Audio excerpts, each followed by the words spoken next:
Et bonjour à tous, c'est MBRH et on se retrouve aujourd'hui pour un nouveau sujet d'Actu RH. Tu as décroché un contrat d'apprentissage mais tu ne sais pas réellement comment ça fonctionne? Quelles sont les infos que tu dois vérifier avant de signer? Eh bien, je t'explique tout dans cette vidéo. Mais avant de rentrer dans le détail, pense à t'abonner, laisser un commentaire et même un like, ça ne coûte rien mais ça fait beaucoup. Qu'est-ce que le contrat d'apprentissage? Eh bien, c'est un contrat d'alternance qui est conclu dans la majorité des cas en CDD. C'est un contrat qui est conclu entre l'apprenti, l'entreprise et l'école.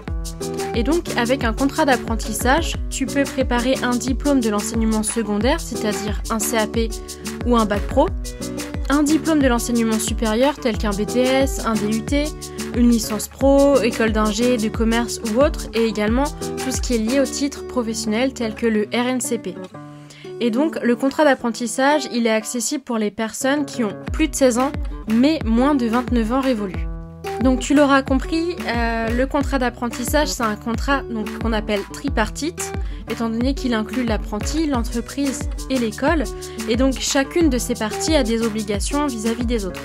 Par exemple, l'employeur, lui, il s'engage à t'assurer une formation professionnelle qui est complète sur le métier que tu as choisi, de te désigner un maître d'apprentissage, donc c'est-à-dire un tuteur qui va t'accompagner, de te laisser suivre ta formation théorique auprès de ton école, de ton CFA, de te verser le salaire qui correspond aux minima légaux et également de te payer les frais de formation. Eh bien oui, ta formation en alternance, elle a un coût et ce coût, il sera répercuté sur ton employeur. Par exemple, pour un contrat de 2 ans, tel qu'un master, la formation coûtera à l'entreprise environ 20 000 € et ça, ce n'est pas à négliger.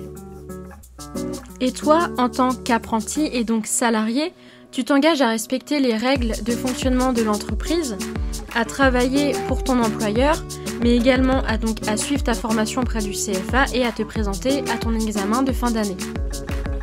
Le contrat d'apprentissage, il doit être signé par l'apprenti et tes parents ou représentants légaux si jamais tu es mineur et par l'employeur.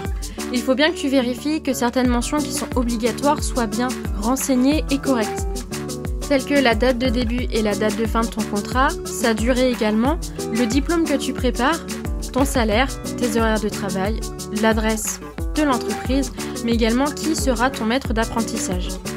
Et le contrat, il doit absolument couvrir l'ensemble de la période de formation de ton école.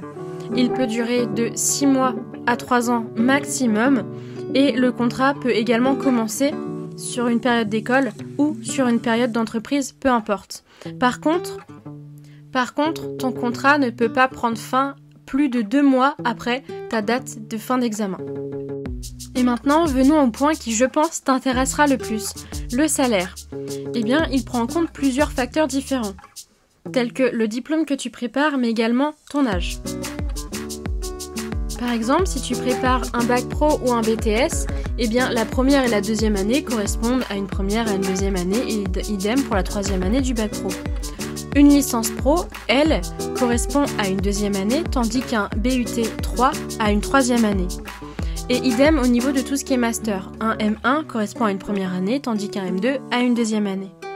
En tant qu'apprenti, tu perçois une rémunération qui correspond au pourcentage du SMIC. À aujourd'hui, c'est-à-dire en août 2023, il est de 1 747 € et 24 centimes bruts. Donc, selon ton âge et le diplôme que tu as préparé, tu peux à peu près estimer ta rémunération en tant qu'apprenti. Et donc, voici le tableau qui peut te permettre d'estimer quelle sera ta rémunération en tant qu'apprenti. Il est scindé en première année, deuxième année et troisième année, et selon ton âge. Il est important de bien faire attention à tous ces éléments, car tu peux vite t'y perdre dans tout ça. Si jamais tu effectues des heures supplémentaires, elles seront rémunérées comme elles le sont pour tout autre salarié de l'entreprise. Mais fais bien attention, si tu as une succession de contrats d'apprentissage chez le même employeur, ta rémunération doit être au moins égale à ton salaire de ton précédent contrat. Et donc comme tu as pu le voir, la rémunération dépend de ton âge. Donc si jamais pendant ton alternance, il y a ton anniversaire qui fait que tu sautes une tranche d'âge, eh bien le mois suivant, tu auras une revalorisation de ton salaire qui correspondra au nouveau pourcentage. Par exemple, un apprenti en première année d'apprentissage a atteint l'âge de 21 ans courant mars. Et donc sa rémunération passera dès le 1er avril de 43 à 53% du SMIC. Tout à l'heure, je t'ai parlé de ton maître d'apprentissage ou encore de ton tuteur. Eh bien, c'est le responsable de ta formation en entreprise et donc il a la qualité de tuteur. Il est censé t'accompagner dans ton travail et sera en contact avec le CFA. Si tu rencontres des difficultés avec l'école, avec ta formation ou en entreprise, surtout, tu dois te référer à lui. Sujet un peu plus compliqué, le temps de travail en tant qu'apprenti. Encore une fois, tout dépend de l'âge, notamment si tu es majeur ou non. Si tu es majeur, le temps de travail sera identique à celui des autres salariés. En général, il est fixé à 35 heures par semaine et tu pourras effectuer des heures supplémentaires. Les modalités de temps de travail et de rémunération ou de récupération de ces heures supplémentaires dépendent de chaque entreprise. À toi de te référer donc à ton tuteur pour en savoir davantage. Par contre, si tu es mineur, ça se complique un peu. La durée légale de ton temps de travail est de 35 heures maximum. Les règles suivantes s'appliquent donc à l'apprenti mineur. 2 jours de repos consécutifs par semaine, pas de travail le dimanche, les jours fériés, les nuits, sauf exception, et autorisation préalable de l'inspection du travail et de la médecine du travail. 5 heures supplémentaires maximum par semaine, toujours sous autorisation. 8 heures de travail maximum par jour. Une pause de 30 minutes toutes les 4h30 de travail. Mais c'est bien beau le temps de travail, mais qu'en est-il du coup des congés et des vacances ? Eh bien, en tant qu'apprenti, tu es salarié et donc tu as droit aux congés légaux, soit 5 semaines par an. Mais l'employeur a le droit de décider la période à laquelle tu peux prendre ces congés comme tout autre salarié. Et également, en tant qu'apprenti, tu bénéficies des congés pour examen. Ce sont des congés supplémentaires d'une durée de 5 jours qui s'ajoutent à tes congés payés et qui te sont rémunérés.